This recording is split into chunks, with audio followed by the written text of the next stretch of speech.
LDL ചീത്തക്കൊഴുപ്പ്, HDL നല്ല കൊഴുപ്പ്, ഇങ്ങനെയെല്ലാം പലരും കേട്ടിട്ടുണ്ട്. പക്ഷെ ശരിക്കും എന്താണ് ഈ HDLയുടെ ധർമ്മം? എന്തുകൊണ്ടാണ് അതിനെ നല്ല കൊളസ്ട്രോൾ എന്ന് വിളിക്കുന്നത്? നമ്മുടെ ലിവറിൽ നിന്നാണ് രണ്ടും ഉണ്ടാക്കുന്നത്. ബ്ലഡിലേക്ക് ചാടുന്ന HDL അതൊരു കോർപ്പറേഷൻ വണ്ടി പോലെയാണ് ശരിക്കും. അത് ലിവറിൽ നിന്ന് ബ്ലഡ് ചാടി ഒഴുകിപ്പോയിട്ട് ബ്ലഡിൽ അധികമുള്ള LDL കൊളസ്ട്രോളിനെയും അടിഞ്ഞിടക്കുന്ന ബ്ലോക്കിനകത്തുള്ള LDL കൊളസ്ട്രോളിനെല്ലാം അവിടെ നിന്ന് ചിരണ്ടിയെടുത്ത് ഈ വണ്ടി നിറക്കും. ഫാറ്റ് ലിവറിൻ്റെ അകത്തുള്ള കൊഴുപ്പ്, ബ്ലോക്കിൻ്റെ അകത്തുള്ള കൊഴുപ്പ്, ഒബസിറ്റിയുടെ അകത്ത് അടിഞ്ഞെടുക്കുന്ന LDL കൊഴുപ്പ്, അതെല്ലാം ചിരണ്ടെടുത്ത് വണ്ടി നിറക്കും. ഈ വണ്ടി നിറഞ്ഞു കഴിയുമ്പോൾ ഈ വണ്ടി തിരിച്ച് ലിവറിലേക്ക് പോകുന്നു. ലിവറിൻ്റെ അകത്ത് ചെന്ന് അത് പിത്തം, ബൈലാസിഡ്സ് ഉണ്ടാക്കിയിട്ട് പുറന്തള്ളും. ഈ HDL വണ്ടി വീണ്ടും തിരിച്ചു പോകുന്നു. Cleaning process ചെയ്തുകൊണ്ടേയിരിക്കും.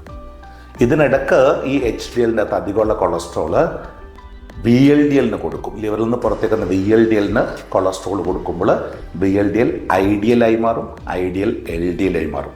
അപ്പോഴാണ് LDL ബാഡ് കൊളസ്ട്രോൾ ആവുന്നത്.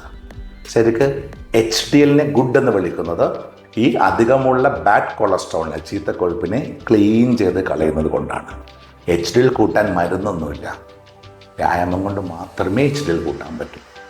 അതെന്ന് നിങ്ങൾ തിരിച്ചറിയുന്നു, അന്ന് വ്യായാമം നിങ്ങളുടെ ജീവിതത്തിൻ്റെ ഭാഗമാകും. ഡയറ്റ് കൺട്രോളിൻ്റെയും വ്യായാമത്തിൻ്റെയും ഇമ്പോർട്ടൻസ് എന്താണെന്ന് മനസ്സിലാക്കുക. രോഗിയായി ജീവിക്കാൻ ആർക്കും ആഗ്രഹമില്ല. ഫുൾ കോംപ്ലിക്കേഷൻസ് വന്ന് നശിഞ്ഞൊരു ജീവിതവും കൊണ്ട് ജീവിതം മരിക്കുന്നവരെ കഷ്ടപ്പെട്ട് ജീവിക്കാൻ ഒരാൾക്കും ആഗ്രഹമില്ല. തിരിച്ചറിയാൻ ശ്രമിക്കുക, ലൈഫിൽ പ്രാക്ടിക്കലാക്കുക.